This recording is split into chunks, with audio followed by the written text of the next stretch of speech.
Am I late doing this? Yes. Am I gonna record this and post it anyway? Also yes. So this time last year I did a what I want to read in 2024 or what I need to read in 2024 video. I went back and watched that the other day and I think I got through maybe 75% of what I said I wanted to read. My Goodreads goal last year was originally 30. I had to change it to 20 about halfway through the year because I realized that was just not gonna happen. So I didn't read as much as I wanted to in general, but I have high hopes for this year. So again, last year I split the video into two. I split it into indie reads and traditionally published reads. This year I'm going to split this video into 4. It's still going to be a pretty short video. You know, if you're coming here just for quick little book recs, then don't worry, it's not going to be long. But these 4 sections are going to be just the general vibe and things I want to read and things I want to aim for. Secondly, indie published. Thirdly, traditionally published. And then 4th, I guess this kind of comes under traditionally published as well, but non-fiction that I want to read this year. That's right, we are branching out. And that leads me nicely into my first section, which is the general vibe and things I'm going for, what I want to aim for and achieve. So, genres, mystery and thriller, that's where it's at this year. That's what I'm feeling for 2025.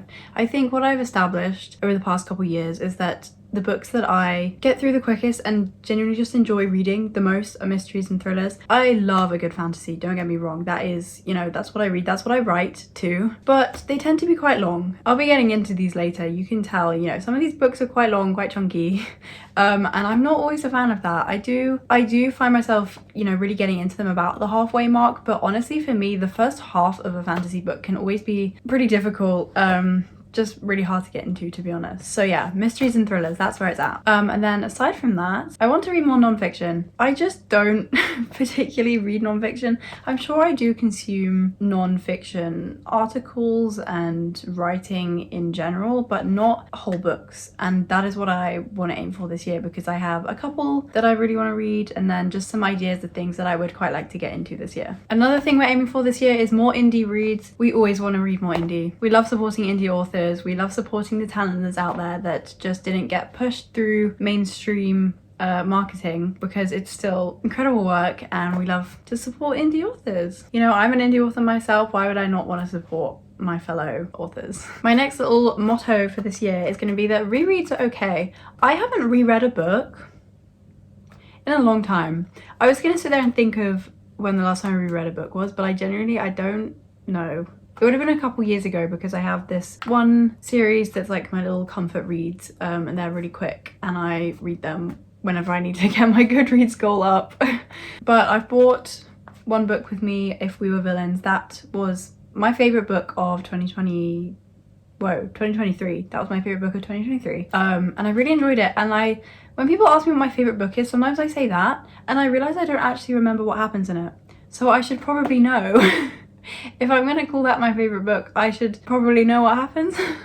But I remember I really enjoyed it, so yeah, I'm gonna be rereading that. And if I really love rereading, I'm gonna bring some more books from home and reread a couple more of those as well. And finally, one little thing for this year, I just want to not be scared to branch out. I know I've said I want to read XYZ genres, etc., but you know, last year I read some ARC copies for a friend or two and I just really enjoyed them. They were both romances, and you know, that's not what I typically read and I probably won't make that a trend, but I just want to, you know, if I see a book that catches my eye, I just want to not be scared to buy it or read it, which I attempted to do last year. And I think maybe what put me off is that the first one I picked up like that I didn't particularly enjoy, and then I was like, right, well, why am I doing this? I need to not be scared. It's okay to not finish a book. It's okay to not like it. I just want to not be scared to read more and more variety. But part 2, the parts that you've all been waiting for, part 2, 3 and 4. Part 2 is indie reads. So this time last year I said I wanted to read A Royal's Game by Georgina Bolam, which at that point I don't think had been released yet. I think it was released around May of 2024, but it is now released and I've still yet to buy a copy. I don't particularly enjoy reading ebooks, so I want to buy the hardback copy, but then obviously it's like, this is my issue with every book. I don't know why I'm saying this specifically with this book. You know, I just need to buy it so I can have the physical copy. Also because the cover is gorgeous and I want it. I need it so bad. So yeah, that is the first indie read that I am dying to read this year. Also because I know that she's been working on the sequels and whatnot, and I need to be ready when that sequel comes out. I need to be on it.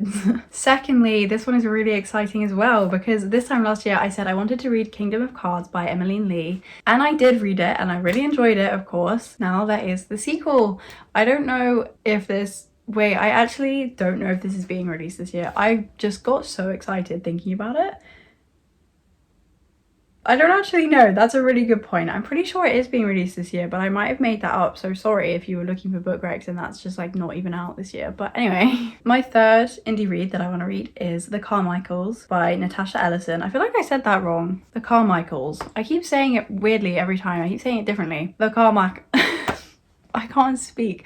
The Carmichaels by Natasha Ellison. I'm pretty sure this is like a little small town murder mystery if I remember correctly. And I just love connecting with new authors, and this was one author I connected with last year and I would love to read her work. And last but not least, we have, again following on from last year, Absolutely Everything, written by Emma Smith. So if you watched the video last year, you'll know that I said I wanted to read Dead Fine. I didn't. I ended up reading another one of her works which she released that year. I read Martha. You know, there are some books you're like, yeah, I want to read them, and then there are some books where you're like, I need to read that immediately, and that was one of them. And I did, and I loved it. Emma Smith is so talented and she is just on top of it in terms of writing and releasing books. Honestly, the amount that she writes every year is incredible. The work ethic of that woman is just insane. The next one I really want to read, which has gone above Dead Fine once again, is Mirage, but also I do want to read Dead Fine. I want to read absolutely everything she releases this year. I want to read everything that I haven't read yet.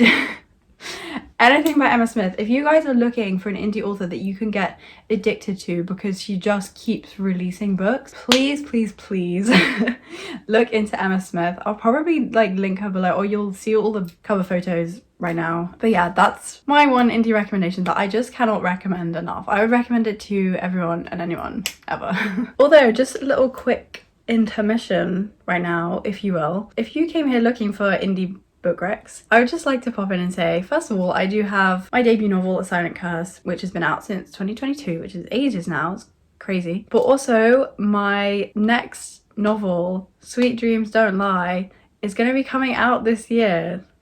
Oh my gosh, I've never said that in a video. I've never said that out loud before. That sounds crazy. It's been almost 3 years, guys, and I'm finally releasing my next one. It's a small town murder mystery, so very much if you liked A Good Girl's Guide to Murder, definitely up that sort of street. It's not a thriller, but it is, you know, quite a fast-paced book for a mystery. You know, we're working on the edits, we're working on the beta reading, we're working on everything right now. This month I'm going to be releasing the cover reveal, the release date reveal, all of that. To be honest, if you're watching this, by the time you're watching this, I might have released a couple of those things. So yeah, if you're looking for an indie book rec this year, just keep an eye out for that. Next we have the traditionally published section. I'm going to go through this really quickly because you can probably see most of the books behind me because I have the physical copies. So we have A Little Life, Babel, The Poppy War, Circe, which I'm actually reading right now. That's my current read. One Day, The Invisible Life of Addie LaRue, A Darker Shade of Magic, and its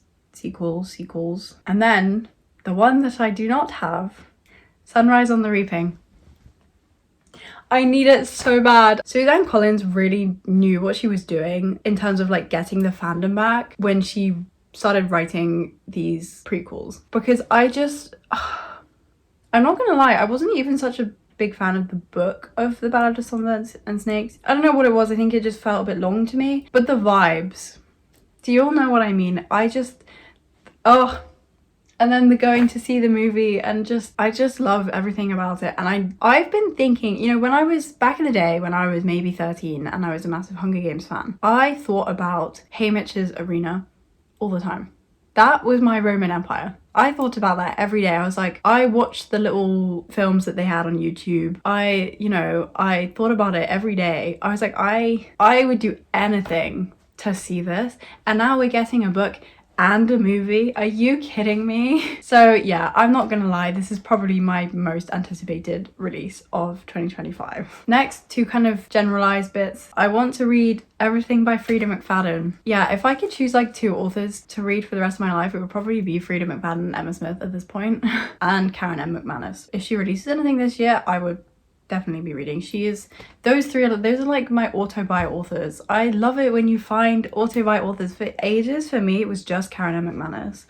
And now we're adding Frida McFadden. I still haven't read everything by her. With Karen, I read everything kind of when they were released. So like when One of Us Was Lying was released, I read the first book, immediately was hooked, and then I've just been, you know, it was she releases, I buy, she releases, I buy. But Frida McFadden I've only kind of discovered within the last year, and I love her work. I will be buying more of her books. And the next thing, which kind of ties in with I want to do some rereading, is I want to read some more Agatha Christie. I was obsessed with her back in the day, probably when I was about 15. I remember doing GCSE English and I would be reading Agatha Christie all the time, just for my own pleasure, not because it was to do with the course. So yeah, if I'm going to reread anything, to be honest, I'd quite like to reread some of hers, and obviously there are some that I haven't read, so I would like to get into a few of those if I can. Finally, the last little section, non-fiction. It is the top book over there, the little yellow one, Everything I Know About Love. I need to read this. I've been recommended this by friends that don't even read. They're like, Sarah, you read, why have you not read this? Obviously, I've been recommended it by Steph Bora. I've been recommended it by everyone on BookTube. I've been recommended by everyone. So I feel like if I don't read this within the next couple months, I'm just shame on me, to be honest. The next, which I do have a copy of, but I think it's in my drawer somewhere, is On Writing by Stephen King.